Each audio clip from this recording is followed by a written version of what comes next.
ओम नमः शिवाय। शिव का सुंदर स्वरूप दर्शन। ब्रह्मा बोले, हे नारद, तब मैंने तुम्हें तथा विष्णु जी को शिव जी के पास भेजा। शंकर जी की स्तुति भांति भांति से करने पर उन्होंने अपना सुंदर और अद्भुत रूप धारण किया। तब नारद जी तुमने मैना से कहा, देखो भगवान शिव का असली रूप देखो, वह तुम्हारे घर ही में आ रहे हैं। तब मैना ने देखा कि शिव रूप का स्वरूप तो बड़ा आनंदमयी है। वह करोड़ों सूर्य के समान प्रकाशवान है।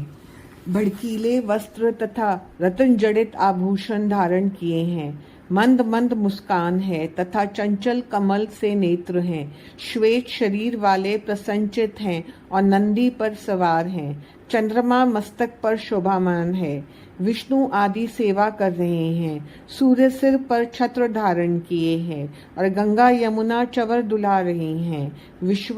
विश्वावसु और अप्सराएं शिव के आगे गान कर रहे हैं। शिव का ये अद्भुत रूप देखकर मैना अति प्रसन्न हुई और हे मेरी पुत्री पार्वती, तुम धन्य हो, तुम्हारा तप धन्य है, इस प्रकार कहने लगी।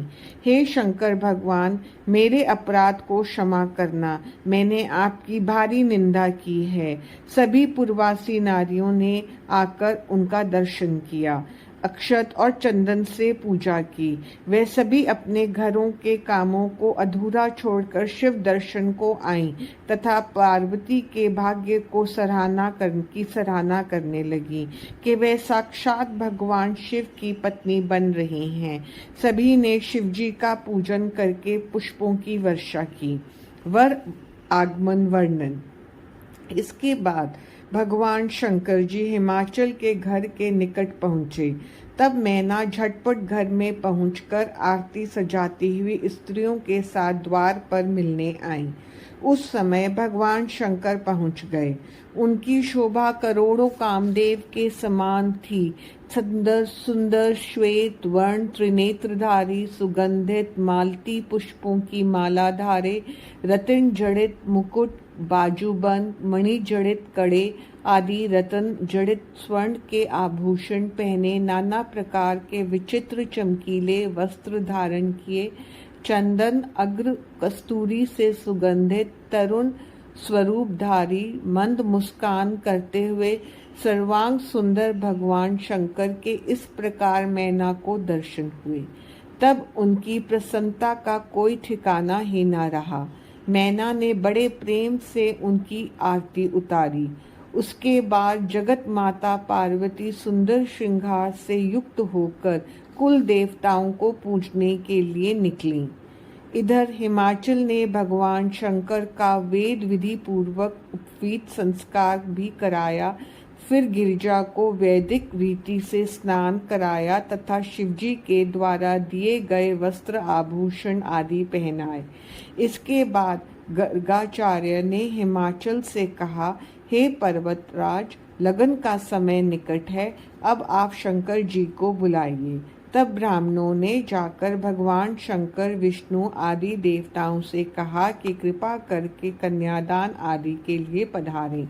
तब सभी देवताओं के साथ भगवान शंकर बैल पर सवार होकर हिमाचल घर पधारे। इसके बाद कन्यादान का समय हुआ। पार्वती जी की माता स्वर्ण कलश पर लिए हिमाचल की बाईं ओर आकर बैठी। हिमाचल ने शिवजी से कहा, शंभो, आप अपना गोत्र, कुल, नाम, वेद, शाखा आदि का उच्चारण करके ब्राह्मणों को बतावे। यह सुनकर महादेव जी तो चुप हो गए और नारद जी ने वीणा की झंकार कर दी और हिमाचल से कहा, इनका गोत्र कुल क्या पूछते हो? यह तो जगत के पिता हैं, कर्ता हैं। इनका गोत्र कुल तो नाद ही है। शिव स्वयं नादमय है और नाद स्वयं शिवमय है। इन दोनों में कोई भेद नहीं है। इस पर हिमाचल आश्चर्यचकित हो गए। इधर देवता ऋषि जय जयकार करने लगे। इसके बाद संकल्प पूर्वक हिमाचल से कहा, हे सकल जगत के ईश्वर, भगवान सदाशिव, आपको मैं कन्यादान करता हूँ, आप इसे धर्म पत्नी के रूप में स्वीकार करें। यह कहकर जल सहित कन्या का हाथ सदाशिव के हाथ में दिया। जय जयकार की ध्वनि गूंज उठी। अप्सराएं नृत्य करने लगीं। सभी प्रसन्न हुए। हिमाचल ने रत्न आभूषण, गौएं, दासियां, हाथी, रथ आदि वस्तुएं दहेज में प्रदान की। तब मुनिजन और देवता शिव और पार्वती का अभिषेक करने लगे। ब्रह्मा को मुंह होना। ब्रह्मा जी बोले, हे नारद, इसके बाद मेरी आज्ञा पाकर ब्राह्मणों ने अग्नि स्थापन कराया। फिर ऋगु, यजु, साम आदि वेदों से हवन कराया। पार्वती जी के भाई मैनाक ने पार्वती जी को खीलें दी। फिर मर्यादा के अवतार अग्नि परिक्रमा भावरे करने लगे। हे नारद, तब मैं पार्वती जी के चरणों को देखकर काम पीड़ित हो गया और मेरा वीर प्राप्त हो गया। इस मेरे कुकृत्य को शंकर जी ने देख लिया। इससे सभी देवता थर-थर कांपने लगे। तब सभी देवता हाथ जोड़कर बोले, हे भगवान, आप क्षमा करें, आप प्रसन्न हो। मुनिजन आपके चरणों का आश्रय लेते हैं। अनेकों प्रकार की स्तुति पर भगवान सदाशिव ने मुझे क्षमा कर दिया।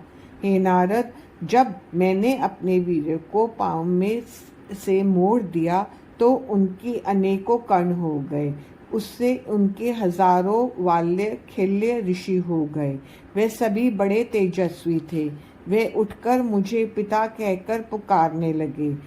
तुमने उनसे कुपित होकर कहा, हे ऋषियों, तुम्हारा यहाँ कोई कार्य नहीं है। तुम गंधमादन पर्वत पर जाकर सूर्य के शिष्य होकर तप करो। तब वे भगवान शंकर को प्रणाम करके गंधमादन पर्वत पर चले गए।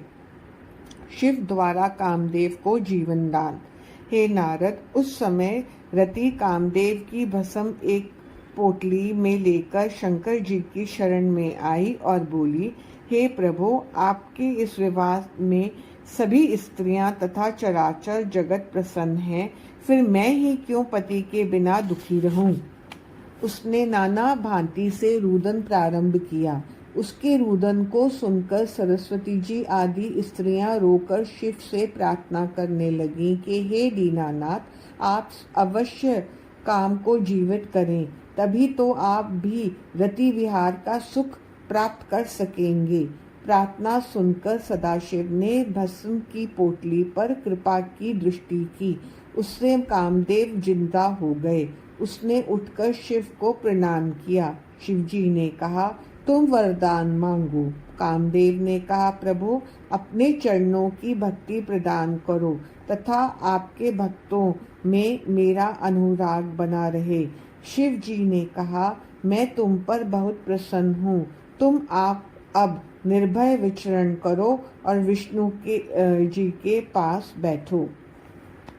हिमाचल के प्रेम और आदर सत्कार से भगवान शिव अत्यंत प्रसन्न हुए और बोले, हे हिमाचल, तुम धन्य हो, तुम धर्म मूर्ति हो। तुम्हारे सिवा त्रिलोकी में कोई नहीं है। तुम्हारे पास रहते बहुत दिन हो गए हैं, परंतु हिमाचल ने उन्हें 2 दिन के लिए रोक लिया।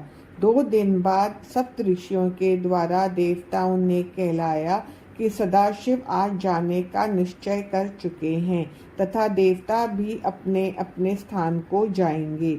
इस पर मैना ने शिव जी को बुलाकर पार्वती जी को उन्हें भेंट किया तथा बोली, हे कृपानिधे, मेरी ये पुत्री पार्वती आपकी जन्म जन्मांतरों की दासी है। ये आपकी सेवा करेंगी। इसको प्रेम पूर्वक पालना। इससे आपकी निंदा में भारी व्याकुलता होती है। इसे संसार का कुछ भी ज्ञान नहीं है। इस प्रकार मैना रोने लगी। तब शंकर जी ने उसे बार बार बहुत समझाया।